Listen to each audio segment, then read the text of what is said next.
terus-menerus mempertahankan demokrasi, dan bahkan terakhir saya sama Jumhur di penjara lagi kemarin. Setelah saya di penjara dulu sama Jumhur, satu penjara di Bancai gara-gara kasus Rudini waktu itu, kemudian di penjara lagi oleh Jokowi, ya, yang kita merenung di situ bahwa apa yang disampaikan oleh banyak teman-teman tadi, saya bukan soal kita di penjara, tapi substansinya, saya demokrasi ini hilang. Itu yang mungkin saya harus sampaikan kepada Bung Effendi Simbolon agar disampaikan kepada Jokowi. Ya, karena apa? Karena saya tidak pernah bilang Jokowi itu, ya seperti teman-teman dulu, misalkan zaman SBY bilang SBY itu diidentifikasikan dengan kerbau, ya, si Buya kerbau, ya. Saya nggak pernah, saya cuma mengkritik yang namanya Undang-Undang Omnibus Law. Karena saya adalah tokoh serikat buruh dan saya berkeyakinan bahwa Undang-Undang Omnibus Law itu untuk buruh akan membuat buruh tertindas selama-lamanya. Kita bicara apa? Bicara demokrasi. Demokrasi itu maksudnya kita supaya partisipasi rakyat itu, check and balance dan lain-lain itu bisa terjadi. Dengan demokrasi kita mungkin berpikir bahwa serikat buruh itu bisa menelurkan pikiran-pikiran dia bagaimana tentang distribusi dan redistribusi itu terjadi. Untuk apa bangsa ini tumbuh berkembang kalau buruh-buruh kita itu menjadi kuli-kuli di Morowali dan kemudian ditindas oleh buruh-buruh Cina? Untuk apa? Ya. Sekarang kita lihat 2 udah meninggal digebukin sama buruh Cina, buruh kita di PT GNI yang punya konglomerat itu. Kalau seandainya saya mengkritik Undang-Undang Omnibus Law itu karena saya punya tesis.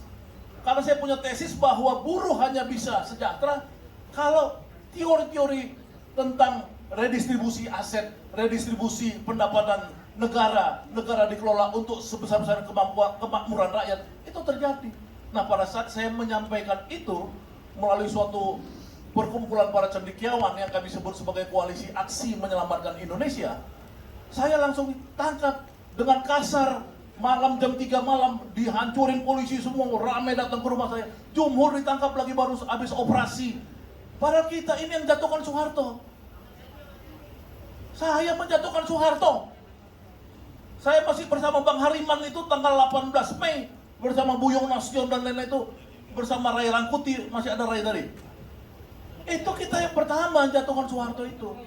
Terus menerus kita menjatuhkan. Jadi kita kenapa jatuhkan Soeharto? Karena kita tidak mau bahwa kekuasaan itu kemudian menjadi otoritarian dan kemudian kekuasaan itu menindas dan kekuasaan itu menciptakan segelintir orang merampok harta negara ini yang kita kenal sebagai oligarki.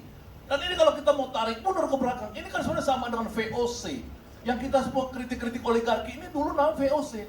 Vereniging Oost-Indisch punya Belanda itu, company itu.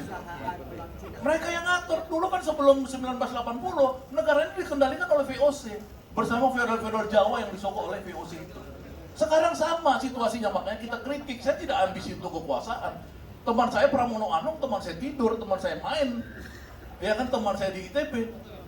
Tapi saya ditelepon Pramono Anung, kan lo mau nggak ini gua jadiin eselon 1? Enggak, Pram, mohon maaf, gua bilang. Boleh tanya masih hidup Pramono Anung. Ya, saya diminta sama Ali Mokhtar Ngabalin, kan ditunggu Bang Luhut nih, lu mau jadiin juru bicara presiden. 2017 saya ditunggu Bang Luhut untuk jadi juru bicara Presiden Jokowi. Tapi saya nggak mau. Bang Luhut itu penasihatnya siapa? Penasihat Bang Luhut itu namanya Yusman SD, itu abang saya. Tapi kita kan lihat, kita ini gunanya apa? Gunanya kalau kita meniru cara-cara Bang Hariman, kita lebih enak di luar kita mengkritik. Nah, mudah-mudahan ada check and balance. Sebenarnya itu aja. Jadi kalau misalkan kekuasaan ke depan misalkan ada lagi, ya ini misalkan tidak jadi kerusuhan, tidak jadi ini, ya kita berharap presiden yang baru nanti, ya adalah presiden yang dia itu mengadopsi pikiran-pikiran yang kita keluarkan dalam forum ini. Ya, jangan gampang-gampang menangkap orang, jangan gampang-gampang pengen memperkaya diri, memperpanjang kekuasaan dan lain-lain. Ya, sebenarnya itu. Inilah sebenarnya harapan saya, ya ini kita sebenarnya karena masih terhubung dengan kelompok-kelompok pemikir, cendekiawan, intelektual yang berbakti pada bangsa Indonesia seperti yang ada di sini, Ya kalau ini udah nggak ada, itu bayangkan itu. Semua orang cuma mikir bagaimana kekuasaan itu diperoleh dengan uang, kemudian menghasilkan uang. Siklusnya begitu terus. Kan ngeri ini. Mengerikan. Bukan kita sebagai alumni perguruan tinggi yang top, yang udahlah teman saya di Rut CEO batubara terbesar di Indonesia, teman gua main, teman kuliah. Siapa dah? Hah? Namanya siapa? Pokoknya markanya batubara lah. Teman gua nggak ada. Apa?